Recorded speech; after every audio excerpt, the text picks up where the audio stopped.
Winter in medieval times was not just a season of snow-covered beauty, it was a relentless trial of endurance. Food scarcity, freezing temperatures, and the constant fight for survival tested the strength of peasants and nobles alike. Every snowfall carried both wonder and dread. As nature became the greatest adversary, the medieval winter was a season that stripped away comfort and left the world bare, exposing both the weakness and resilience of human life. When the first snow fell, it was not merely a change of scenery, but a shift in the balance of survival. The air grew sharp, biting at the skin, and the days shrank into long, frigid nights that seemed to swallow time itself. Snow blanketed fields and villages, muffling sound and movement, yet beneath that silent white veil was the ever-present threat of hunger, sickness, and despair.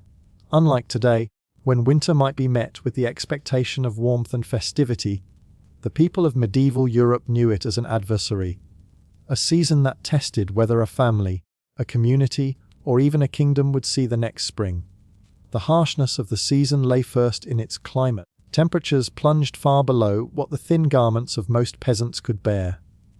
Cloaks of wool, though layered, could only shield so much against icy winds that howled across plains and forests.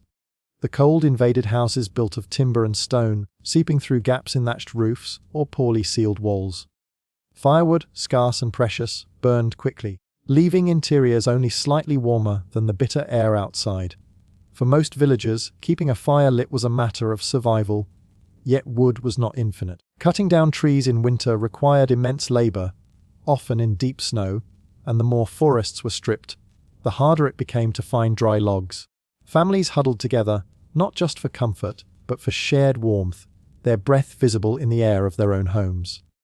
Snowstorms would arrive suddenly, turning paths invisible and burying landmarks. Travelers could be trapped between villages, lost in blizzards that erased all sense of direction.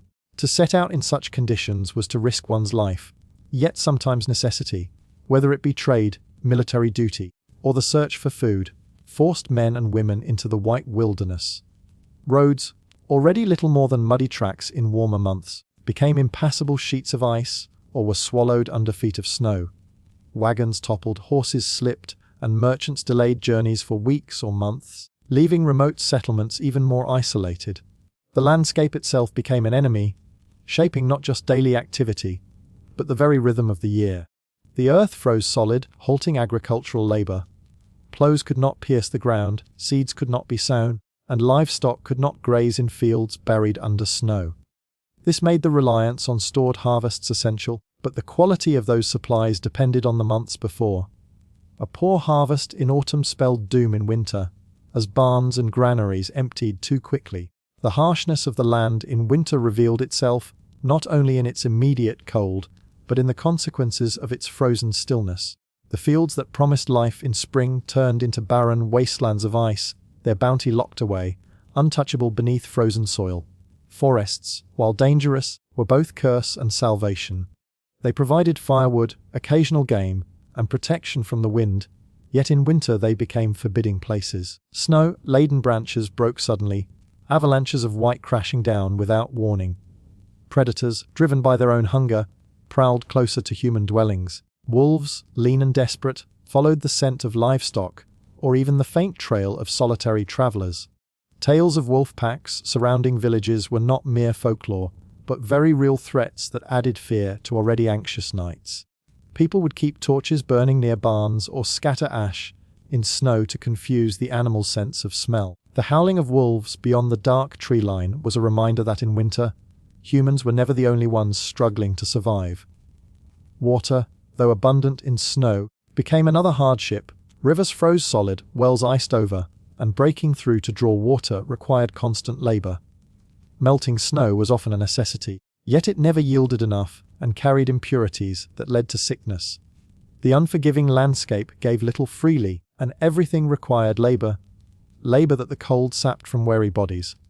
Frostbite, though not named in medieval terms, was known through blackened fingers and toes, a cruel reminder of exposure to bitter air. Even minor injuries worsened in the cold, infections spreading quickly when the body's strength was already weakened by hunger. The architecture of medieval settlements reflected the attempt to resist these conditions, but even castles, with their thick stone walls, grew cold enough for ice to form indoors. Tapestries were hung not just for decoration but to insulate, blocking drafts from penetrating halls. Rushes spread on floors were meant to absorb dampness, but in winter they grew foul more quickly, holding both filth and frost. In peasant cottages, families shared cramped single-room spaces with their animals, hoping the warmth of cows or pigs would help heat the air. Yet the mingling of humans and beasts also spread disease, creating another enemy in the already unforgiving season. Isolation deepened the cruelty of winter. Villages cut off by snow became small, self-contained worlds, their inhabitants bound together by necessity yet strained by scarcity. Rumors traveled more slowly, news of wars or plagues delayed until spring or reopened the roads. For some, the silence was a relief, for others, it bred fear. Superstitions flourished in the long nights, when howling winds and cracking ice were interpreted as signs of divine anger or spirits moving through the land. The bleakness of the landscape blurred with the imagination, and stories of demons in the snow or omens in the frost carried as much weight as real dangers. In such a setting, the mind itself could become another battlefield of survival. The visual beauty of winter, though undeniable, often mocked those forced to endure it. The gleam of moonlight on snow, the delicate patterns of frost on windows, or the sight of a frozen lake shimmering like glass might inspire awe for a moment, but for those living in medieval times, these were rarely sources of joy.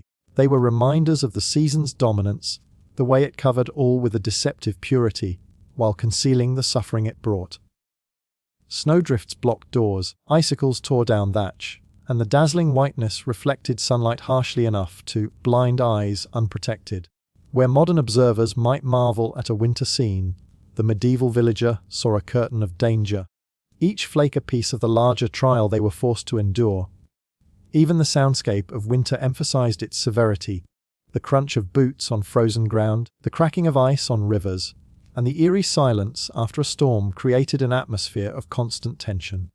The absence of birdsong, replaced by the distant howl of wolves or the groan of bending trees, gave the world a desolate feeling. Villagers moving about wrapped in cloaks spoke less, conserving breath in the cold air. Markets and gatherings grew quieter, laughter and music replaced by the practical discussions of rationing, repairs, and endurance. The very landscape seemed to hush humanity, reminding them that their voices were small against the power of winter. The approach of winter in medieval times always carried with it a shadow of fear, and at the heart of that fear was food. The earth, frozen and barren, offered nothing, and men and women were forced to turn entirely to what they had managed to gather, preserve, and store during the warmer months.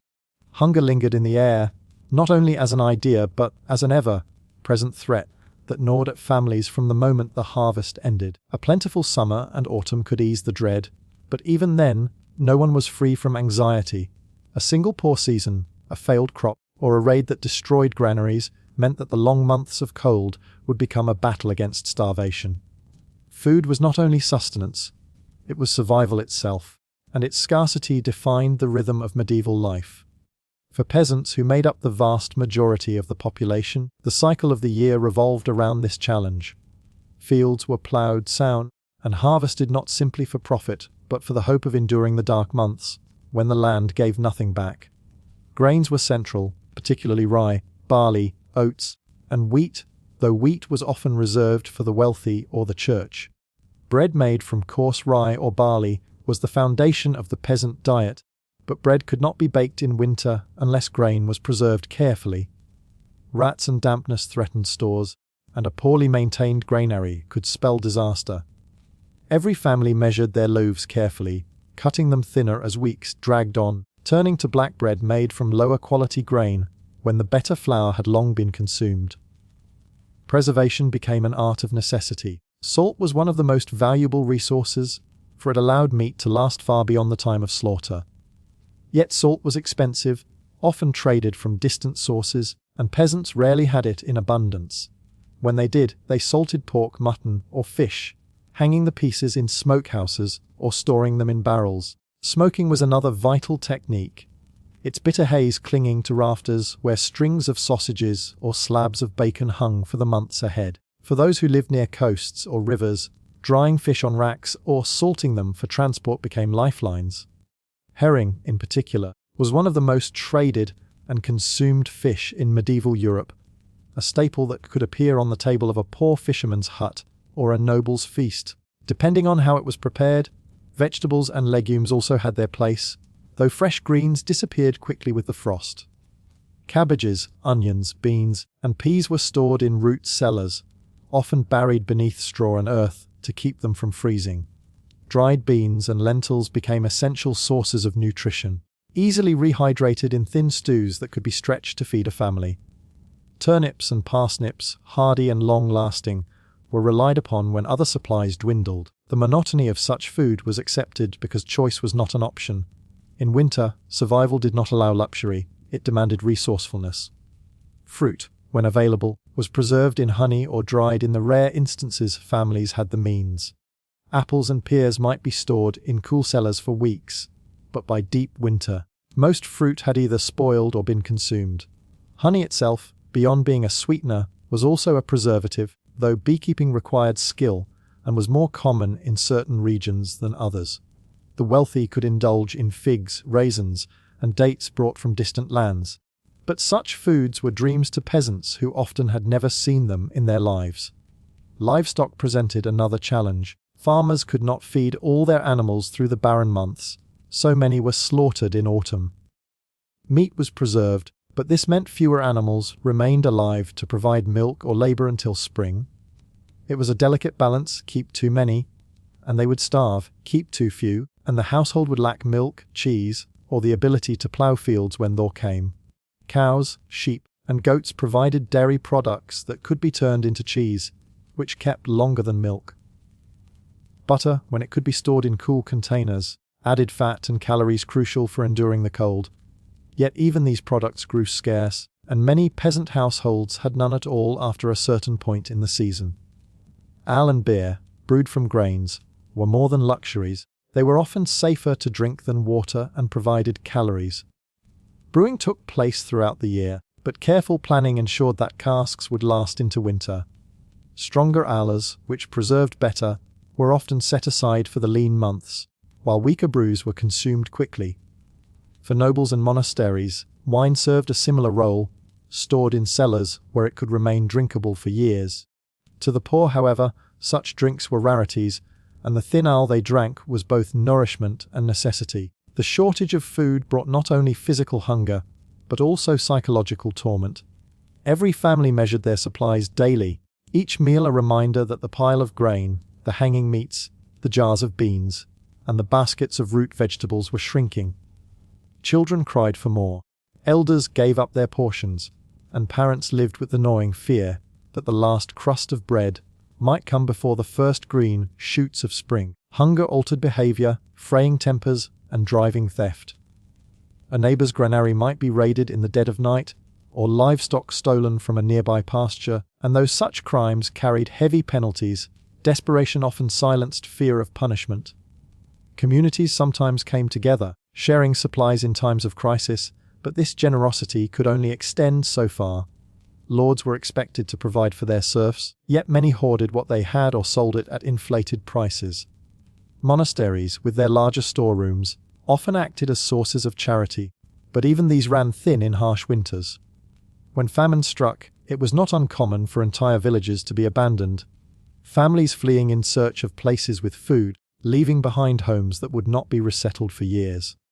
Starvation was not just a personal tragedy, but a force that reshaped the landscape, altering the map of medieval Europe village by village.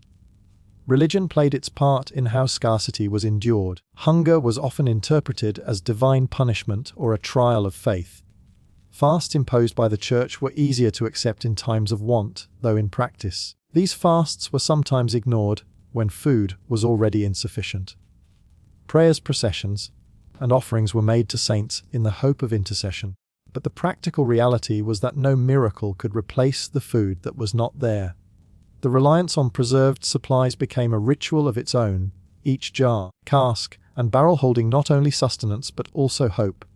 The memory of past famines haunted communities, shaping how people prepared. Older generations told stories of years when snow lasted longer than anyone remembered, when spring failed to bring relief, or when locusts destroyed fields before winter even began. These tales were not mere warnings, but instructions: store more, waste nothing, and guard what you have. Yet even the most careful preparation could be undone by weather, pests, or war. Soldiers raiding a village might seize grain meant to last months, leaving nothing but empty storerooms. A damp cellar might rot a winter's worth of beans. A broken barrel might spoil salted meat. Scarcity was not only about having little, it was about the fragile balance that could collapse with a single misfortune. The contrast between the peasants, who toiled in the fields, and the nobles who lived in stone halls was nowhere more visible than in the depths of winter. Both groups faced the season, yet the conditions under which they endured it were vastly different, separated by wealth, privilege, and access to resources. The peasants, who formed the backbone of medieval society, bore the brunt of scarcity and hardship. Their cottages were small, their food supplies limited, and their clothing insufficient against bitter cold. For the nobility, life in castles or manor houses offered at least some degree of insulation, a greater abundance of preserved supplies, and the luxury of servants to perform the exhausting tasks that survival demanded. Yet even their comforts were relative, for while nobles lived better than peasants, winter still crept into their halls with drafts, illness, and isolation. The season became not only a test of endurance but also a sharp reminder of the divisions that defined medieval life. For peasants, the struggle began long before the first frost. Their labor in spring, summer, and autumn was driven by the knowledge that winter was coming, and they would reap only what they had managed to sow and save. They lived in cottages of timber and mud, often one room shared by an entire family along with their animals, roofs of thatch let in drafts, and sometimes collapsed under heavy snow. Thin woolen garments layered with patched cloaks were their only defense against freezing winds. When night fell, they huddled close to the hearth, their only source of heat, yet firewood was scarce, and fires often smoldered weakly instead of roaring. Smoke filled the air, clinging to clothes and skin, as the family tried to stretch a few logs or bundles of brush into warmth that would last until dawn. Hunger gnawed at them when supplies ran low, and the thought of famine haunted their days. Their diet in winter was monotonous and often insufficient. Coarse bread made from rye or barley, thin stews of beans or root vegetables, and, if fortune allowed, small pieces of salted pork or fish provided sustenance. Children grew thin, elders weakened, and illness spread quickly in cramped, damp cottages. The fear of running out of food dictated every choice, and peasants lived with constant anxiety as they measured dwindling supplies. Work did not end when the fields lay dormant, for they still had to care for animals, repair tools, mend clothing, and fetch water from frozen wells or rivers. The cold slowed every task, making each act of survival an exhausting ordeal. Life was reduced to endurance, with little room for comfort or ease. In stark contrast, nobles occupied a different world. Their castles and manor houses, though still vulnerable to the cold, provided greater protection. Thick stone walls retained some heat, and though drafts crept through narrow windows, tapestries and furs softened the chill. Fires burned larger and longer in their halls, fueled by the labor of peasants and servants who gathered wood or cut peat. Nobles wrapped themselves in layers of fine wool and fur, cloaks lined with ermine or fox that not only provided warmth but also symbolized their wealth and status. Feasts were held even in the depths of winter, tables spread with meats, fish, cheeses, and wines that most peasants would never see in their lifetimes. Preserved delicacies, imported spices, and sweetened fruits adorned their meals, transforming what was for the poor a season of hunger into an opportunity for indulgence. Yet their comfort was built upon the suffering of those below them. The peasants' labor provided the grain, the meat, the wood, and the taxes that sustained noble households. When peasants struggled to survive, nobles tightened their grip, demanding rents or dues even in times of scarcity. The contrast was stark. One group huddled around smoky hearths with nothing but black bread to eat, while the other dined in candlelit halls warmed by roaring fires. The gap between them widened in perception during winter, when hardship for the many underscored the abundance of the few. Still, the lives of nobles were not free from difficulty. Though they ate better, their castles were far from warm sanctuaries. Stone absorbed the cold, and even the largest fires could not fully heat vast chambers. Water froze in buckets indoors, and breath hung visible in the air. Servants moved constantly, tending fires, carrying food, and cleaning, their own lives tethered to the demands of their lords. The isolation of castles in winter also weighed on noble households. Snow made travel difficult, cutting them off from other estates, trade routes, and news. Feasts and gatherings provided relief from monotony, but illness still swept through great halls as easily as cottages. Consumption, fevers, and epidemics did not discriminate between rich and poor, and though nobles had better access to remedies, their survival was never guaranteed. Peasants viewed the lives of nobles with a mixture of resentment and resignation. The wealth displayed in noble courts seemed almost unimaginable, yet it was accepted as the natural order, reinforced by the church and tradition. Lords were seen as protectors in times of danger, though their protection often came at the cost of heavy demands. In winter, peasants sometimes turned to their lords for relief when famine threatened, but whether they received help depended on the lord's generosity. A compassionate lord might open his granaries and distribute food, gaining loyalty, while a greedy one might hoard supplies and leave his tenants to starve. The character of a single noble could mean the difference between life and death for an entire village. The difference extended beyond sustenance into daily routines. For peasants, winter days were filled with survival tasks, tending animals, mending clothes, spinning wool, carving tools, gathering what little wood could be found, and enduring hunger. For nobles, the season allowed for pursuits of leisure and culture. Hunting continued when weather permitted, not only for sport but also to supply fresh meat for their tables. Hawks and hounds were trained, and hunts through snowy forests became both entertainment and display of power. Indoors, nobles enjoyed music, storytelling, games of chess or dice, and reading for those who were literate. Minstrels and jesters provided amusement, and gatherings turned long nights into occasions of merriment, where peasants counted each crust of bread, nobles toasted with wine, their tables filled with roasted meats. The role of servants bridged the two worlds, though often painfully. Servants lived in closer proximity to nobility, yet they were still poor and endured much of the same hunger and cold as peasants. They worked tirelessly to maintain noble households, carrying water, stoking fires, cleaning, cooking, and running errands through snow and ice. Their lives were bound to the needs of their masters, and though they might receive slightly better food or shelter than those in the fields, they were still far from sharing in noble comfort. The gap between noble and peasant was as much about power as it was about resources, and the winter landscape made that gap visible in every detail of life. The church also reflected this divide. Monasteries, though devoted to religious life, often lived with greater abundance than peasant villages. Their storerooms were filled with grains, cheeses, salted fish, and wine, preserved with care by the labor of lay brothers and tenant farmers. Monks endured the cold like anyone else, but their cloisters provided better shelter, their garments were thicker, and their meals more regular. Nobles supported monasteries with donations, ensuring prayers for their families, and, in return, often enjoying hospitality and supplies when traveling. Peasants, by contrast, tithed from their meager harvests, giving a portion of their scarce supplies to the church even when their own tables were nearly bare. Religion reinforced the order of things, teaching peasants to accept their struggles as part of divine will, while nobles saw their privileges as a sign of God's favor. Faith was the constant companion of medieval life, and in winter it became the thread by which many clung to hope. When snow covered the fields, when stores dwindled, when wolves howled beyond the edges of villages, people turned to their beliefs as both explanation and shield. The church taught that hardship was part of God's plan, a test of endurance or a punishment for sin, and peasants absorbed this lesson as naturally as they absorbed the cold.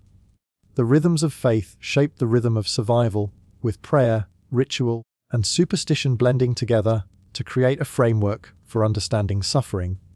To live through winter was not only a struggle of body, but also of spirit, and religion provided meaning where hunger and frost seemed only senseless. The Christian calendar gave structure to long, dark months. Advent, Christmas, Epiphany, Lent, and Easter punctuated the season, offering not only rituals of worship, but but also moments of relief from monotony.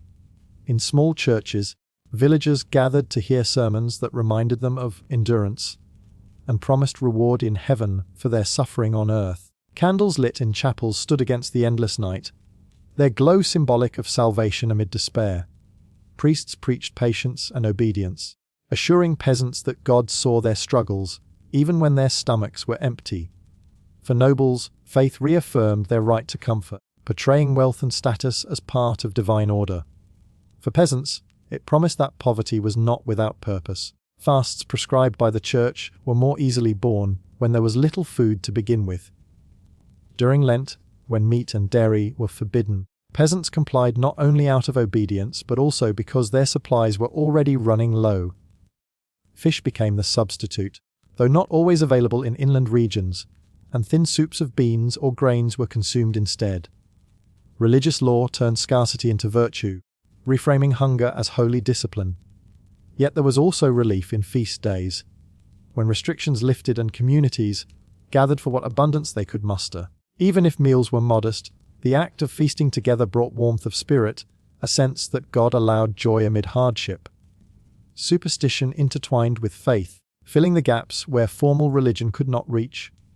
The crack of ice on a frozen river, the howl of wind around eaves, the sudden death of livestock. These events were not mere accidents but signs. Some believed they were warnings from God, others saw them as the work of demons or restless spirits that prowled the winter nights. Villagers shared stories of witches who could sour milk, blight crops, or cause storms, and in the long hours of darkness such tales carried weight. A sudden illness in a child might be blamed on the evil eye, a barren winter field on curses, and the presence of strange tracks in the snow on spirits that walked unseen.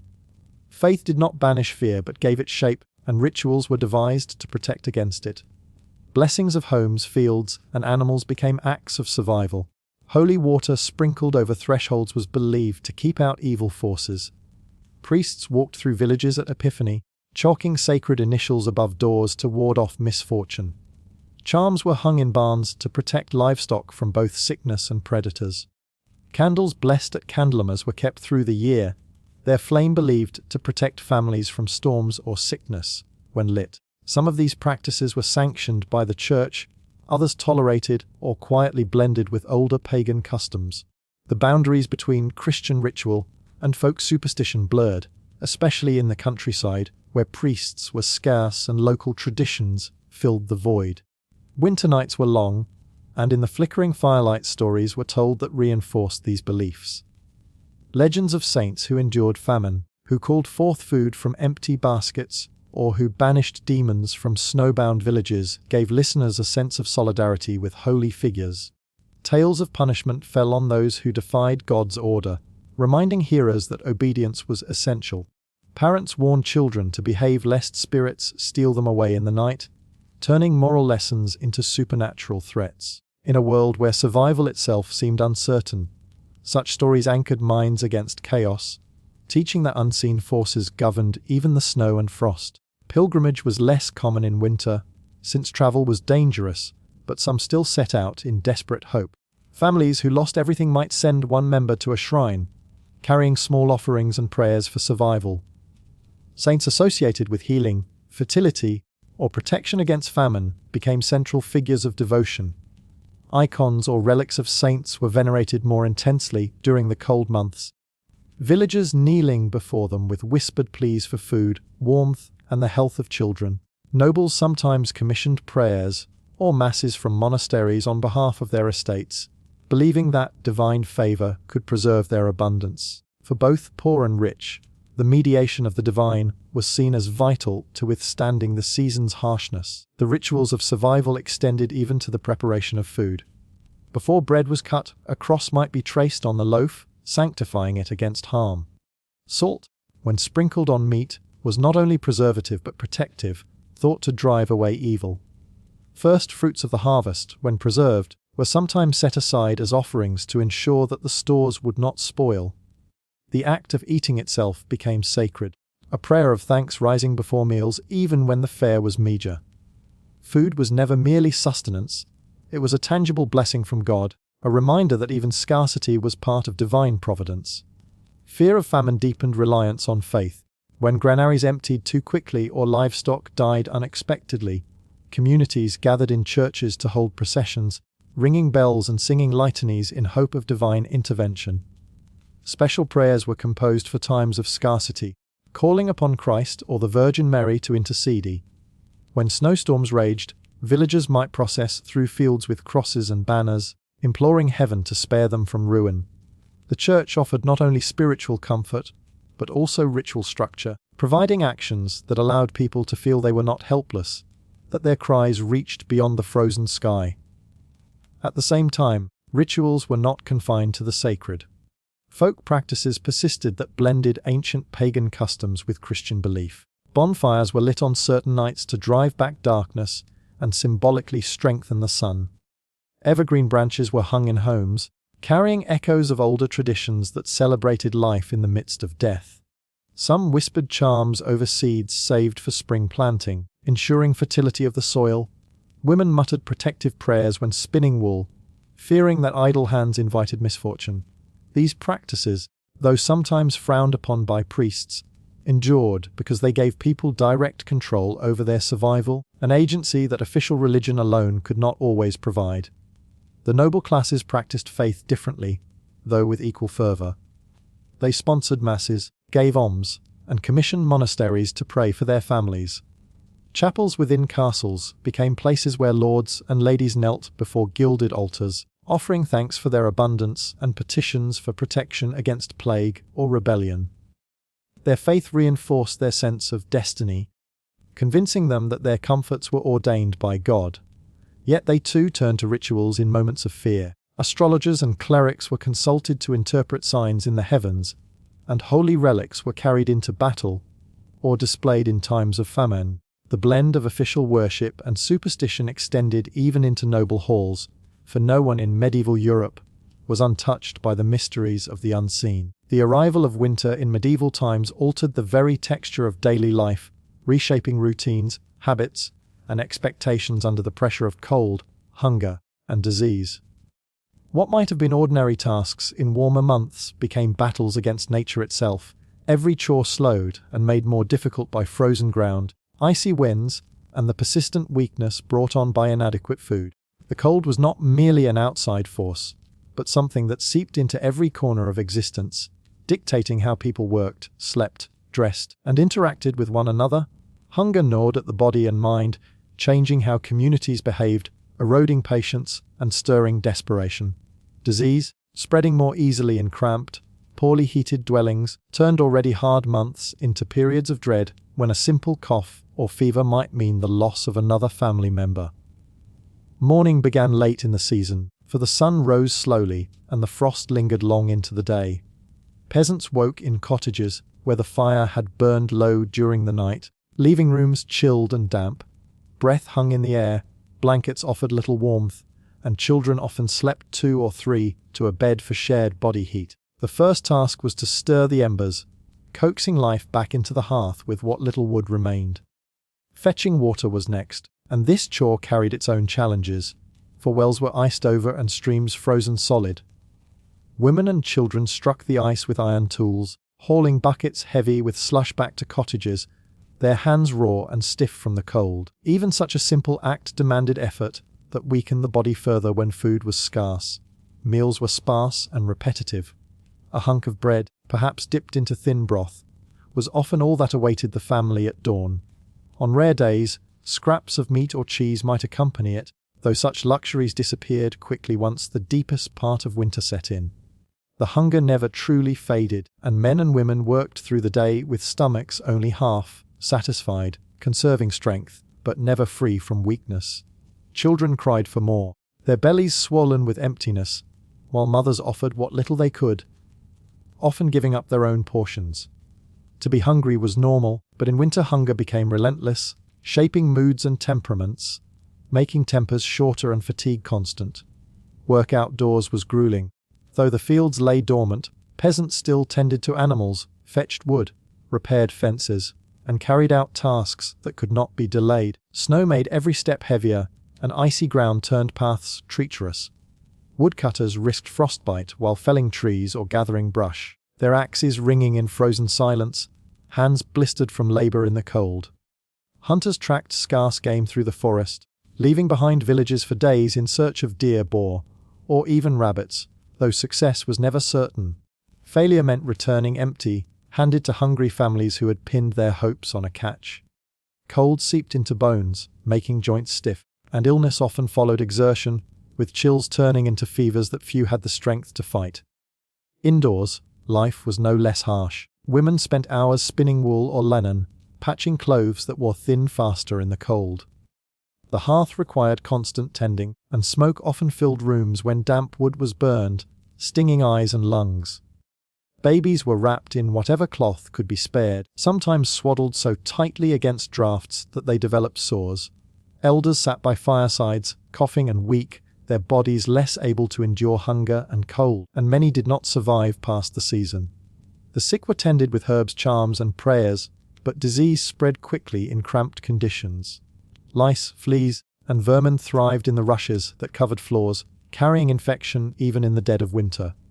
Fevers rose, children wasted away, and families buried their dead in frozen ground, their grief subdued by exhaustion.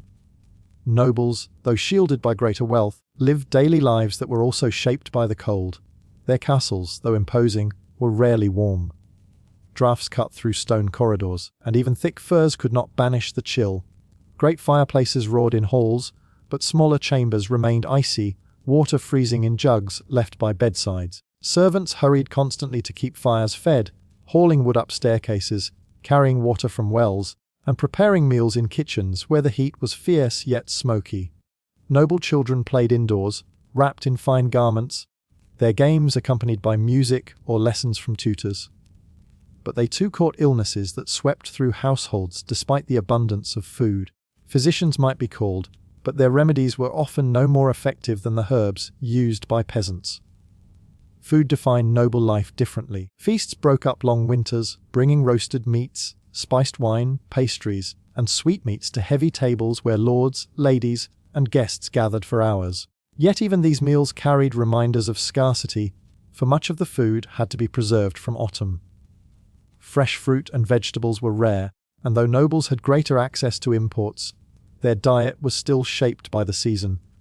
Fatigue, illness, and discomfort did not vanish with wealth. They only softened in comparison to the relentless struggle endured by those in villages and fields.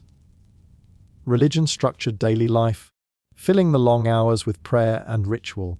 Bells called peasants to church even in the coldest mornings, where they knelt on frozen floors and prayed for survival. Priests reminded them that hunger was a test of faith, that disease was part of God's will, and that endurance would bring heavenly reward. For nobles, chaplains led services in private chapels, reading scriptures by candlelight, offering comfort and meaning amid the hardships. Faith gave rhythm to days that might otherwise blur into endless repetition of hunger and cold, and it offered explanations for suffering that no one could escape. Leisure was scarce, though necessary for sanity. Peasants sang songs while working, told stories by firelight, and taught children games that required little more than stones or carved wooden pieces. Storytelling became a vital form of escape, transporting listeners away from the harsh present into tales of saints, heroes, or fantastical creatures. Nobles enjoyed more elaborate diversions, chess, dice, music, hunting, and banquets, but even these were framed by the season. Winter confined them indoors more than they liked, leading to bouts of boredom that even feasts could not always dispel. The contrast between peasant and noble leisure was vast, yet both shared the same underlying reality. Winter made every day long and difficult, no matter one's status. Disease was the great equalizer, creeping silently through villages and castles alike. Respiratory illnesses flourished in smoke-filled homes and cold chambers. Tuberculosis, pneumonia, and fevers spread easily, often proving fatal in those already weakened by hunger. Peasants lacked access to trained healers, relying instead on wise women, herbs, and charms. Garlic, onion, and honey were used for coughs, while poultices were pressed to swollen joints or infected wounds. Nobles summoned physicians trained in ancient texts, who prescribed bloodletting, warming baths, or costly imported remedies, yet results were often disappointing. The spread of sickness was beyond the knowledge of both rich and poor, and winter's confinement only worsened its toll. Death was a frequent visitor, and the digging of graves in frozen ground became yet another task that shaped the season. In the frozen silence of medieval winters, survival was never guaranteed. Yet the story of that era is not only one of hardship but also of resilience. Communities, families, and individuals found ways to endure when nature offered little mercy, crafting strategies, traditions, and practices that allowed them to adapt. Against hunger, against cold, against disease, and against despair, they created lives that continued despite the odds. Tales of endurance, whispered by hearthsides or written in chronicles, were as much a part of medieval winter as the snow itself, carried from one generation to another as proof that humanity could endure what seemed impossible. Adaptation began with preparation, and the foresight to plan for winter was itself an act of resilience. Villagers stored grain carefully, layering it in bins and protecting it against dampness and vermin with ash or woven coverings. Families salted and smoked meat, dried beans, and collected firewood long before frost arrived. Tools were repaired, roofs checked, and animals slaughtered strategically so that their meat could last and their hides provide warmth. These acts, though mundane, were survival rituals. They were lessons passed from parents to children, ensuring that even the poorest households had strategies to endure. Failure to prepare meant disaster, yet those who succeeded demonstrated the quiet endurance that characterized medieval resilience. When food ran low, ingenuity kept people alive. Bread was stretched with fillers such as ground acorns, pea flour, or even tree bark when supplies dwindled. Stews were thinned and shared among more mouths, each spoonful providing just enough strength to continue. Hunting, trapping, and fishing became acts of desperate creativity, with snares set for rabbits, nets lowered under icy rivers, or birds caught with simple tools. Women foraged for anything edible beneath snow, digging up roots or gathering wild herbs that clung to life in sheltered places. Though meager, these additions could stave off starvation. Tales of families who survived by stretching little into much circulated as reminders of human ingenuity when faced with hunger. Endurance was not only physical but communal. Villages worked together, sharing tools, pooling labor, and offering aid when one household faltered. Neighbors might help repair a collapsed roof, gather wood for a widow, or share a portion of preserved food with those in greater need. Though selfishness and theft occurred in desperate times, the more common story was of cooperation, for survival often depended on it.